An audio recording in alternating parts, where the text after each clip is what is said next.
صلى الله ربنا على نور المبين أحمد المصطفى سيد المرسلين صلى الله ربنا على نور المبين أحمد المصطفى سيد المرسلين وعلى آله وصحبه وبارك وسلم.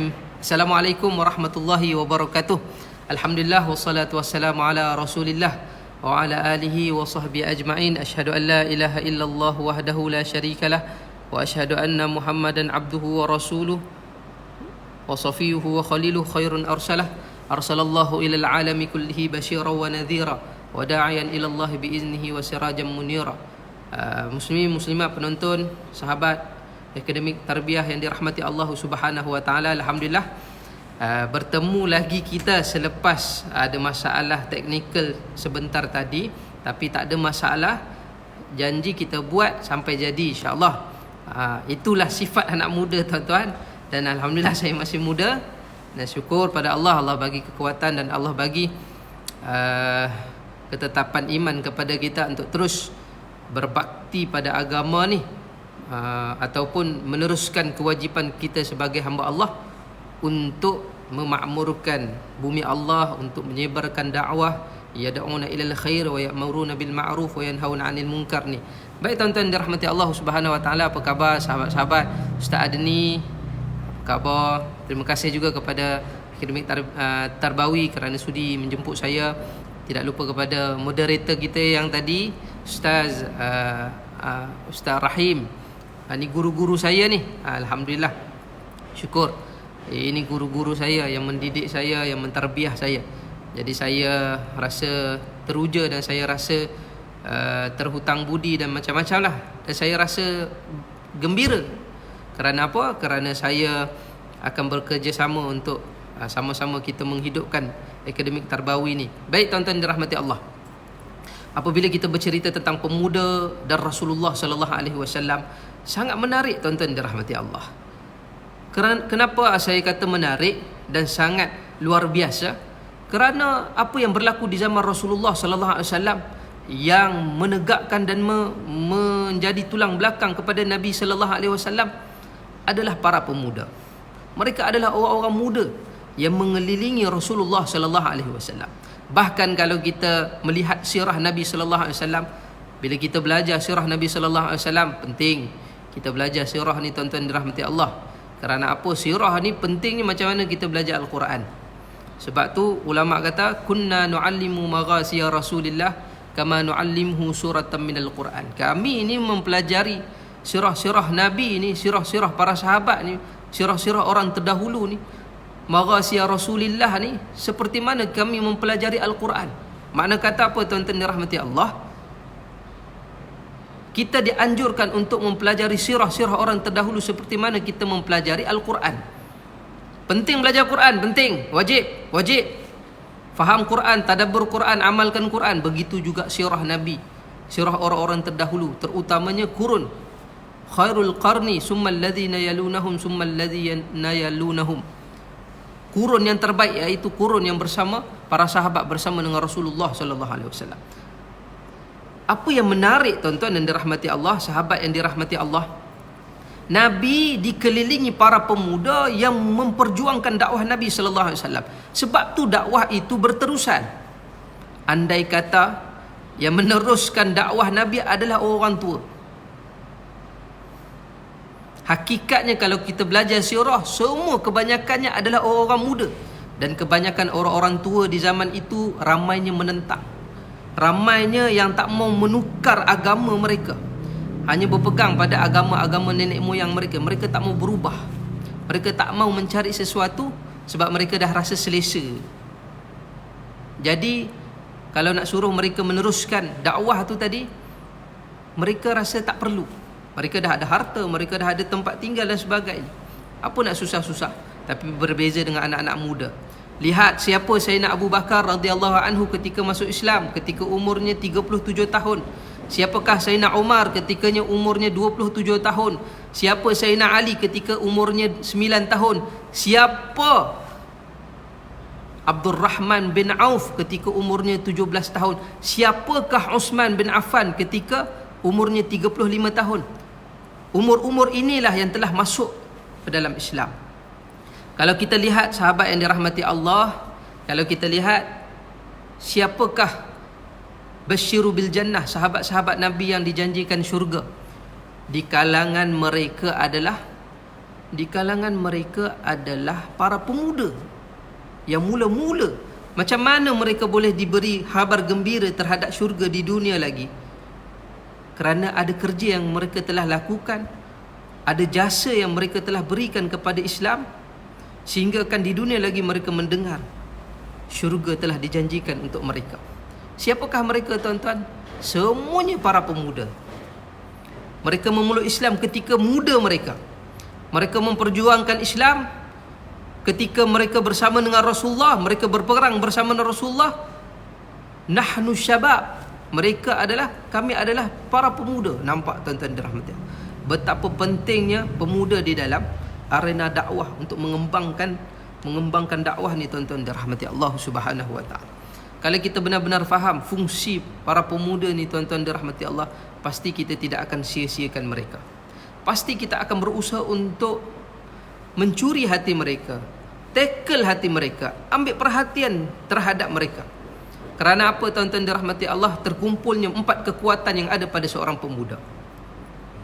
Pemuda-pemuda Islam terdahulu, sebagaimana yang diceritakan bagaimana mereka mampu menguasai dunia, mereka boleh menyebarkan agama dengan bersungguh-sungguh mereka. Kerana apa? Ada 4 kekuatan yang terkumpul kepada mereka, tuan-tuan dirahmati Allah. Apakah yang pertama? Yang pertama yang terkumpul dalam jiwa mereka, dalam diri mereka adalah keyakinan mereka kepada Allah tidak berbelah bahagi. Satu, disebabkan hati mereka bersih, maka keimanan mereka tidak berbelah bahagi.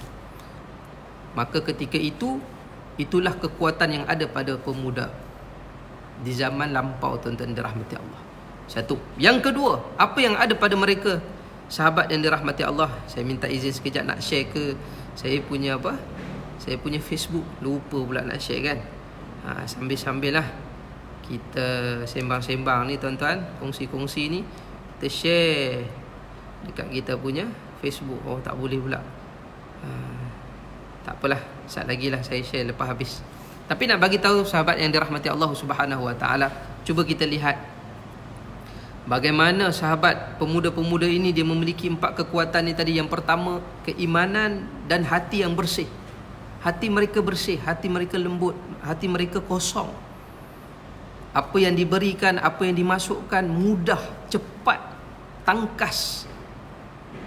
Sebab tu kalau kita lihat sahabat-sahabat Nabi sallallahu alaihi wasallam adalah sahabat-sahabat yang bijak, cekap, sebab mereka muda.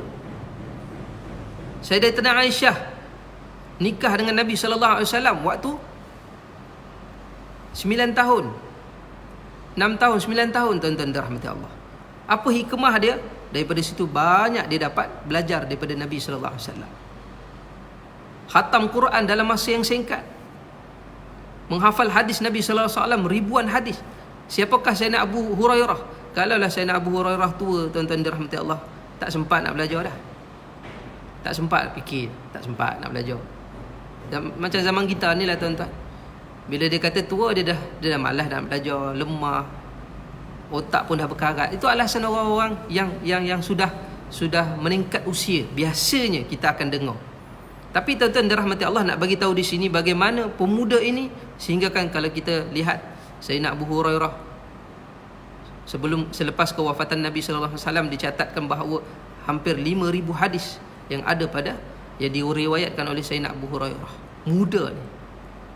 Muda, akal cergas, jiwa sihat, badan sihat, bertenaga, cakap je nak buat apa-apa, pasti dia akan buat. Sebab tu Nabi kata apa? Dalam sebuah hadis marfu' hadis, ada sebuah hadis ni Nabi kata apa? Asy-syabab syu'batun minal junun. Pemuda ni ada bahagian-bahagian, ada sifat-sifat gila. Junun. Gila yang macam mana? Kalau kita bagi motor dia jadi gila motor, kita panggil dia mak rempit, tuan-tuan dirahmati Allah. Kalau kita bagi bola dia jadi gila bola. Bagi raket jadi gila raket, tuan-tuan. Tapi kalau kita bagi Quran pada dia, Quran. Oh. Saya teringat tuan-tuan pengalaman saya menghafal Quran. Saya ni sebenarnya bila duduk dekat KHP tu, saya di antara pelajar yang gagap baca Quran, saya ingat lagi. Masuk tingkatan 1, duduk di Ibn Khaldun, saya di antara yang yalah tak berapa nak lancar baca Quran tu, gagap. Saya ingat lagi, saya lupa nama ustaz yang pertama yang menjaga saya di pusat apa dekat KHP, Kompleks Haluan Penyayang. Saya ingat lagi. Ustaz saya apa, saya lupa. Kalau yang boleh ingat kan, saya minta maaf sebab saya lupa. Tapi nak bagi tahu tuan-tuan dirahmati Allah Subhanahu Wa Taala, memang saya tak pandai macam-macam. Saya belajar pun tak berapa nak minat dulu. Tapi saya ni jenis suka bersukan. Saya dekat sekolah rendah, saya memang teringin nak masuk sekolah sukan. Dan niat dah ada niat nak jadi pemain bola, pemain Malaysia dan sebagainya. Adalah niat pelari pecut dan sebagainya. Saya suka sukan. Tetapi ketika saya dididik dengan Quran, saya dididik dengan hadis, saya dididik dengan tarbiyah, saya diajar tentang mencintai ilmu, saya diajar tentang adab.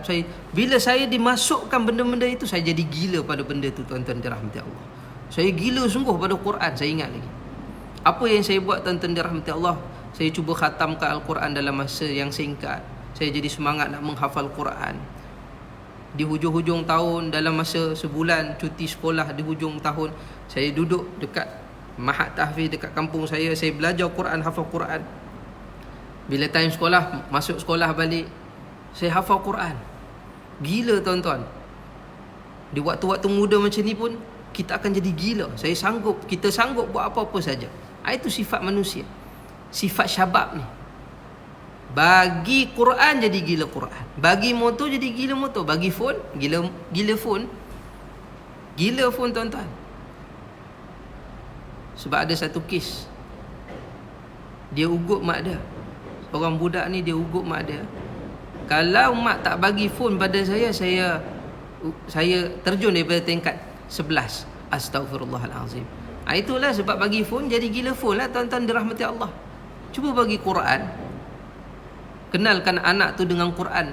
Diajarkan seperti itu Nabi ajarkan. Addibu auladakum ala salasin khisal.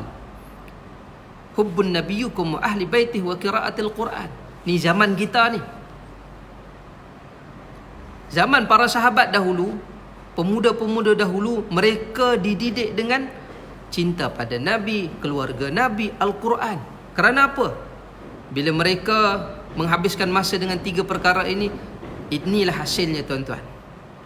Betapa hebatnya agama ini telah sampai. Orang kata jarak masa agama itu sampai ribuan tahun. Makna kata sampai di zaman kita, bertahan sampai di zaman kita.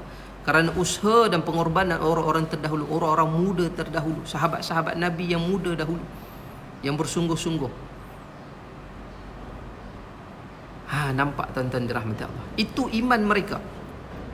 Keimanan dan keikhlasan yang ada pada mereka sampai agama tu pada kita, tuan-tuan dirahmati Allah. Sebab tu penting kita meletakkan dan mendidik diri kita ini dengan perkara ini. Sebab tu bila celik-celik je mata anak tu, perkara yang pertama yang perlu kita kenalkan dia adalah Al-Quran. Kenalkan mereka tentang sahabat Nabi sallallahu alaihi wasallam. Kenalkan mereka dengan Nabi sallallahu alaihi wasallam. Tapi zaman kita mencabar, tuan-tuan dirahmati Allah.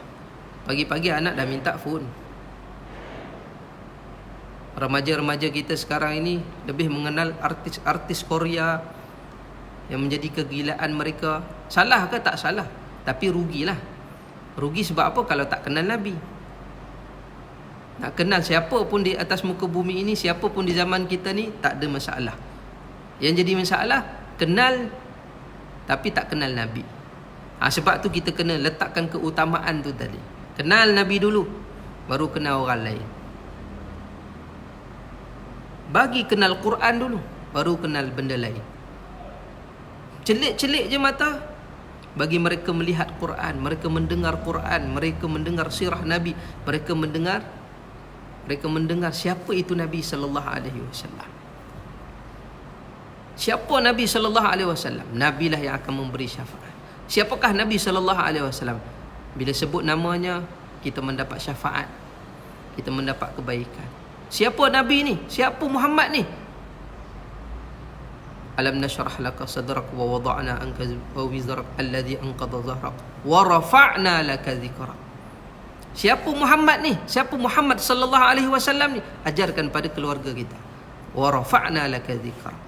Inilah satu-satu makhluk yang mulia. Bashir, Sayyidul Bashar, yang sangat mulia. Mulianya lelaki ini, Sayyidul Bashar ini, ketua segala manusia ini, sehingga kan kalau sebut namanya pun dapat keampunan. Sebut nama Ustaz Ahmad, sebut nama saya, sebut nama Ustaz Rahim, sebut nama Ustaz Adni, ada dapat pengampunan? Tak ada. Tak dapat apa tuan-tuan. Kalau kita sebut nama saya, tak dapat apa. Tak payahlah sebut nama saya tuan-tuan dirahmati Allah. Itu buang masa saja. Sebut nama Nabi, subhanallah, dapat pengampunan dosa, mendapat cahaya.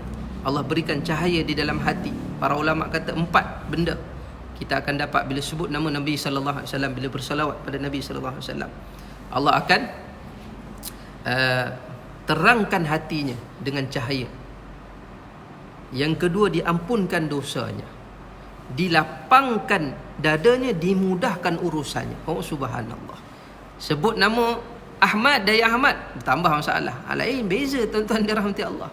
Itu kita bagi tahu hebatnya. Siapa Muhammad tu, ajar lagi kepada ahli keluarga kita. Sebab benda itulah yang diajarkan oleh orang-orang terdahulu kepada orang-orang muda ini, sehingga mereka bersungguh-sungguh menyebarkan agama. Keimanan mereka tuan-tuan dirahmati Allah. Sebab pemuda ini Allah sebut dalam Al-Quran mengenai cerita pemuda ni, mereka ini satu makhluk yang sangat luar biasa.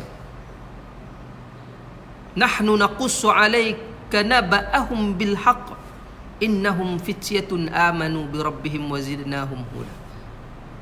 Allah sendiri bagi tahu kepada Nabi sallallahu alaihi wasallam. Allah bercerita kepada Nabi sallallahu alaihi wasallam tentang pemuda tuan-tuan dirahmati Allah, kepada Nabi sallallahu alaihi wasallam. Sebab pemuda ini sangat luar biasa. Sebab tu pemuda adalah di antara orang-orang yang berada di barisan hadapan ketika dakwah Nabi sallallahu alaihi wasallam. Seperti yang kita sebutkan tadi, Sayyidina Abu Bakar, Umar, Uthman, Abdul Rahman, Sayyidina Ali, Talhah bin Ubaidillah, Zubair bin Awwam, Usamah bin Zaid, Mus'ab bin Umair, Sa'ad bin Zaid. Lagi siapa tuan-tuan? Semua ini adalah pemuda tuan-tuan dirahmati Allah. Mereka mempertahankan agama ini sungguh-sungguh. Yang menjadi soalan pada kita tuan-tuan dirahmati Allah, kalaulah agama itu sampai sudah pada kita, kalau kita masih bermain-main terhadap agama ini, masih tak sungguh-sungguh, masih tak mau bersusah payah terhadap agama dah sampai ni, tapi sambil lewa je, kita tak ambil sungguh-sungguh pun. Kita bermain-main dengan agama ni, kita biar orang caci agama kita, kita biar orang memperlekehkan agama kita. Agak-agak esok bila kita bertemu dengan Rasulullah, kita bertemu dengan Sayyidina Abu Bakar, kita bertemu dengan Sayyidatina Khadijah yang mengeluarkan seluruh hartanya, dan hartanya 2/3 daripada kekayaan Mekah adalah milik Khadijah. Habis hartanya untuk agama. Kalaulah kita jumpa mereka esok di akhirat nanti, kita nak jawab apa kalau kita masih bermain-main terhadap agama ni tuan-tuan? Pemuda-pemuda sekarang bermain-main dengan agama ini, masih tak menerima dengan baik. Rugi pada kita tuan-tuan dirahmati Allah. Apa yang kita nak jawab kepada Sayyidina Abdul Rahman yang menaja peperangan-peperangan di dalam Islam, nak memastikan Islam itu tertegak, al-ulya, tinggi tuan-tuan dirahmati Allah. Nak pastikan Islam itu sentiasa tinggi. sentiasa dihormati, sentiasa dilihat sebagai agama yang benar. Apa yang kita nak jawab dengan Sayyidina Abdul Rahman yang sanggup meninggalkan seluruh hartanya di Mekah untuk berhijrah kepada Nabi, berhijrah bersama dengan Nabi sebab semata-mata untuk mempertahankan iman. Hari ini bila iman sampai pada kita, kita nak main-main lagi ke? Kita nak biarkan iman kita ini rosak ke? Kita pun kena jadi seperti mereka. Sebab luar biasa tuan-tuan dirahmati Allah. Kerana tekad mereka terhadap iman, pegangan mereka terhadap iman ini bersungguh-sungguh, sehingga kan Allah kata apa tuan-tuan dirahmati Allah dalam Al-Quran, wazidnahum huda. Kami menambahkan huda, petunjuk-petunjuk, banyak petunjuk lah maksud dia. Petunjuk yang bagaimana tuan-tuan dirahmati Allah, sahabat yang dirahmati Allah? Petunjuk dalam bentuk ketaatan pada Allah. Petunjuk dalam pertolongan, dalam bentuk pertolongan daripada Allah. Bentuk huda yang bagaimana? Kejayaan terhadap orang kafir. Bentuk kejayaan yang bagaimana? Terhindar daripada, terlepas daripada siksaan api neraka. Sebab tu kejayaan yang disebutkan di dalam Al-Quran ada 4 jenis tuan-tuan dirahmati Allah. Ada 4 jenis. Dan 4-4 ni semua para sahabat dapat. Kita tak tahu lagi lah. Sahabat-sahabat pemuda-pemuda di zaman Rasulullah ni 4-4 mereka dapat. Yang pertama, kemenangan. Inna fatahna laka fatham mubina. Kemenangan besar-besaran. Setelah melalui susah payah, mereka mendapat kemenangan tu. Fathu Mekah, apa kita panggil fathur, pembukaan Rom, jatuhnya Rom, latuf tahanna Rom, latuf tahanna lagi apa, Parsi, buka pula wilayah-wilayah yang lain. Oh subhanallah. Sa'ad bin Abi Waqqas, saya tengok tuan-tuan, Sa'ad bin Abi Waqqas, Sayyidina Umar, walaupun Rasulullah dah wafat, tapi mereka melihat pembukaan demi pembukaan. Kerana apa? Kerana dulu mereka dah susah payah, maka terbukalah, Allah buka kejayaan tu tadi. Yang kedua, kejayaan yang mereka melihat sendiri, yang mereka dapat kerana mereka ini bersama dengan Rasulullah, mereka sempat bersama dengan Rasulullah, mereka hidup bersama dengan Rasulullah, mereka memperjuangkan dakwah bersama dengan Rasulullah. Apa yang mereka lihat lagi tuan-tuan dirahmati Allah, walaupun Rasulullah telah wafat, mereka melihat mereka menang di atas orang-orang kafir. Fansurna 'alal qaumil kafirin, fansurna 'alal qaumil kafirin. Ini yang mereka lihat. Subhanallah. Mereka melihat kejayaan tu tuan-tuan dirahmati Allah. Menang di atas orang kafir, makna kata mereka berkuasa di atas orang-orang kafir. Mereka berkuasa. Yang ketiga, kejayaan yang mereka dapat adalah dunia lagi mereka dah dapat berita tu. Apa dia tuan-tuan dirahmati Allah? Faman zuhziha 'anil nar wa udkhilal jannata faqad faz. Kejayaan yang mereka lihat iaitu mereka diberi jaminan oleh Rasulullah terhindar daripada azab api neraka. Mereka dapat masuk syurga. Dunia lagi, di dunia lagi dapat basyiru bil jannah, berita gembira terhadap syurga mereka. Subhanallah. Hebat mereka ni tuan-tuan. Siapa mereka yang 10 dijanjikan syurga? Pemuda semuanya. Muda tuan-tuan dirahmati Allah. Daripada muda mereka berpegang pada agama Islam tu tadi. Dan banyak lagi sahabat-sahabat. Ada ribuan, ratusan ribuan para sahabat yang hidup di zaman Rasulullah sallallahu alaihi wasallam. Kebanyakannya muda tuan-tuan yang dirahmati Allah.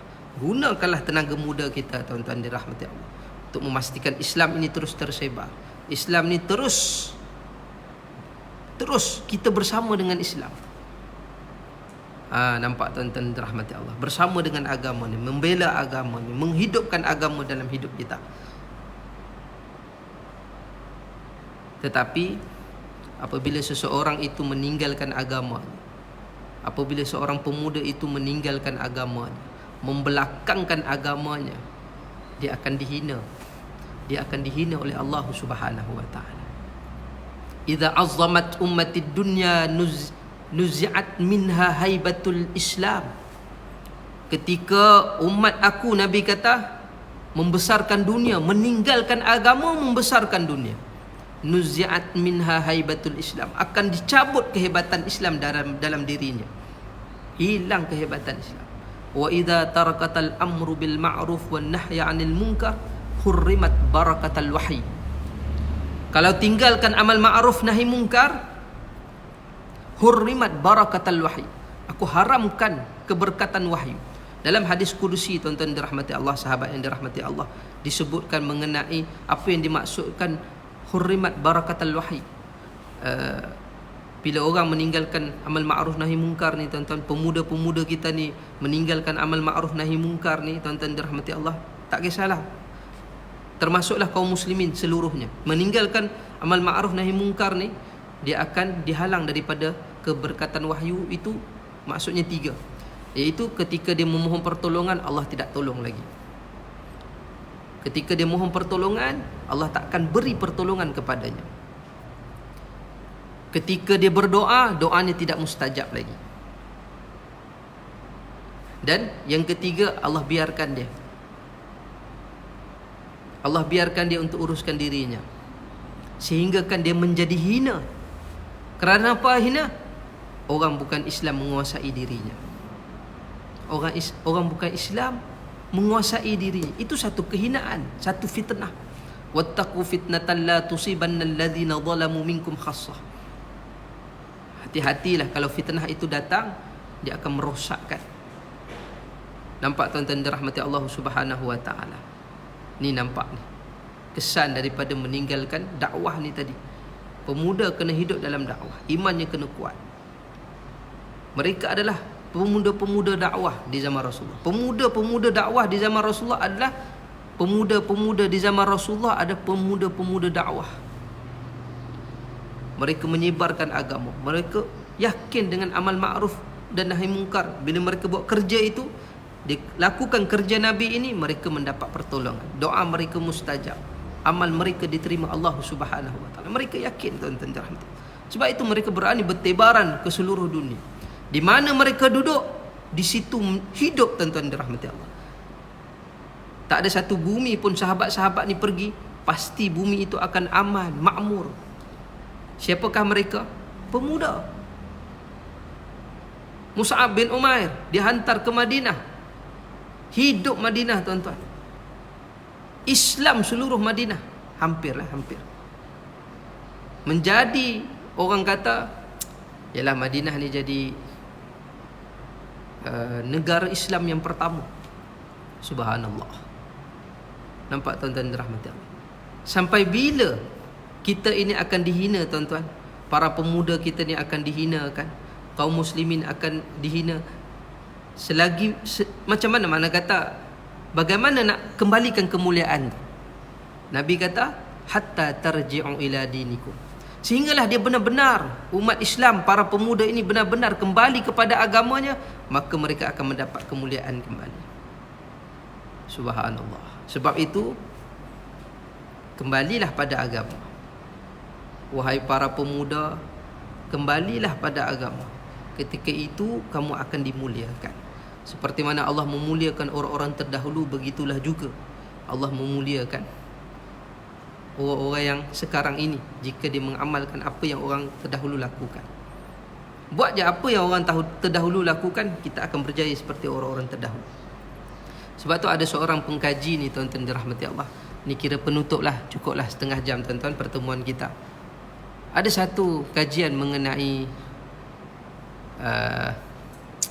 tamadun-tamadun, terutamanya seorang orientalis ni, seorang lelaki orientalis, seorang, siapa nama dia saya lupa.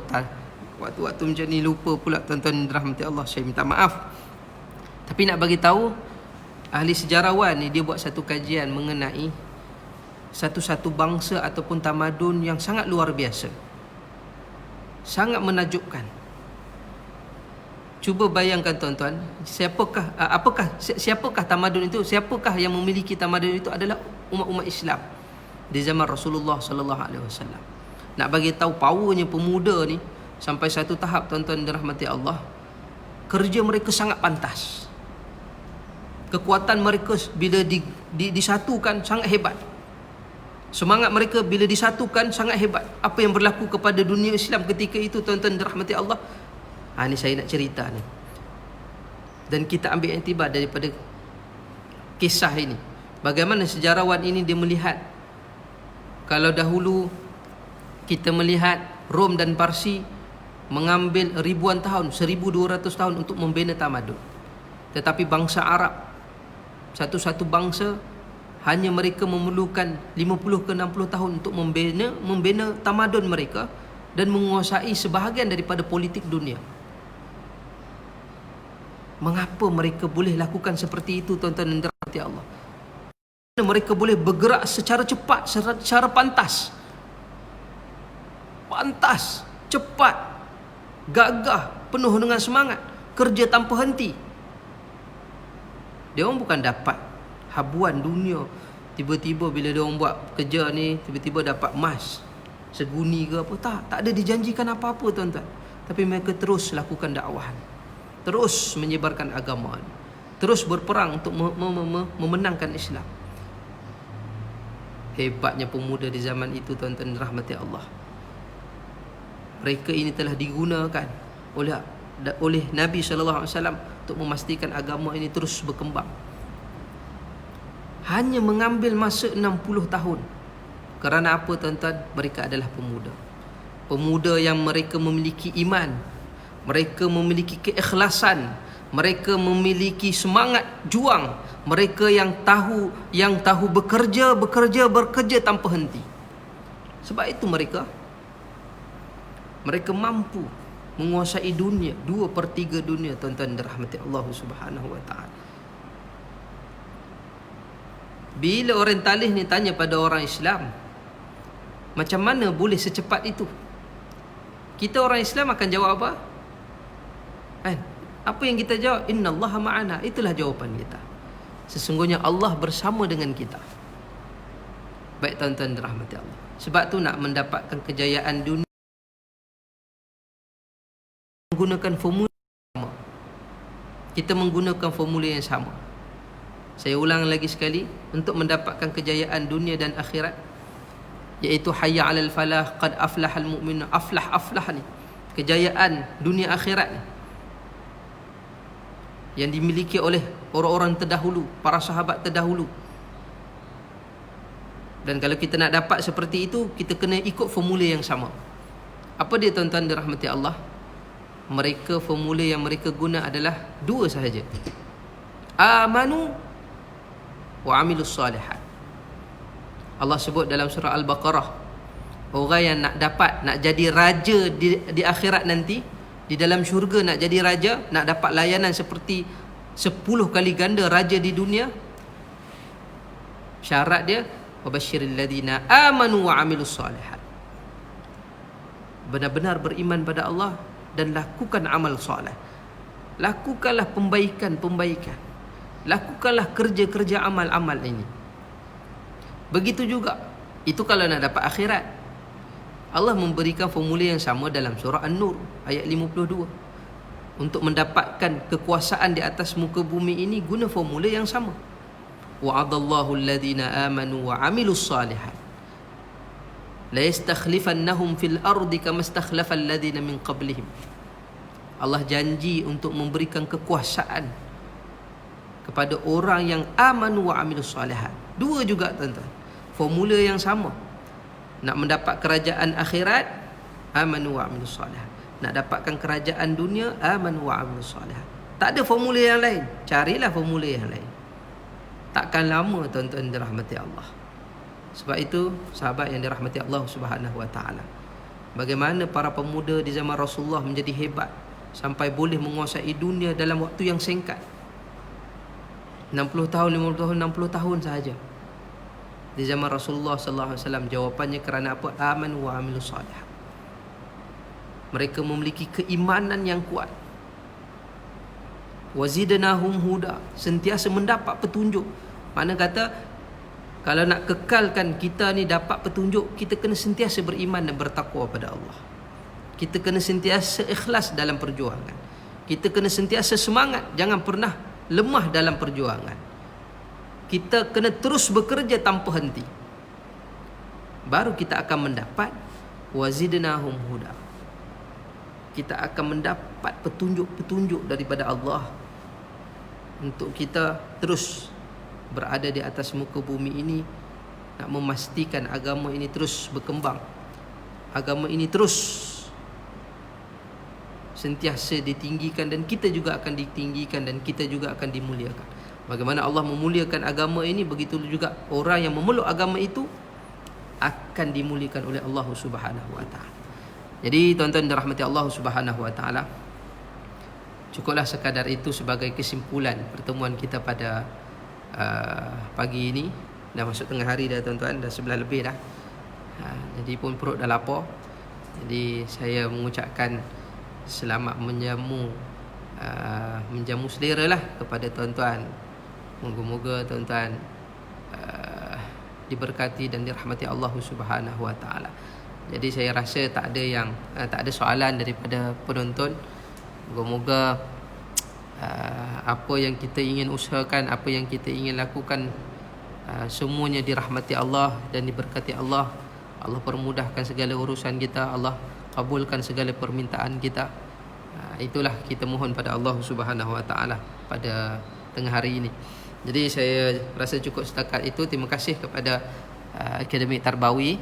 Moga-moga kita boleh teruskan perbincangan kita pada masa akan datang. Kita akan bertemu lagi pada masa akan datang dalam siri-siri kuliah kita, dan insya-Allah kemudian tidak lupa juga saya ucapkan terima kasih kepada pihak penganjur, Ustaz Rahim dan tim. Moga-moga Allah permudahkan urusan, dan Allah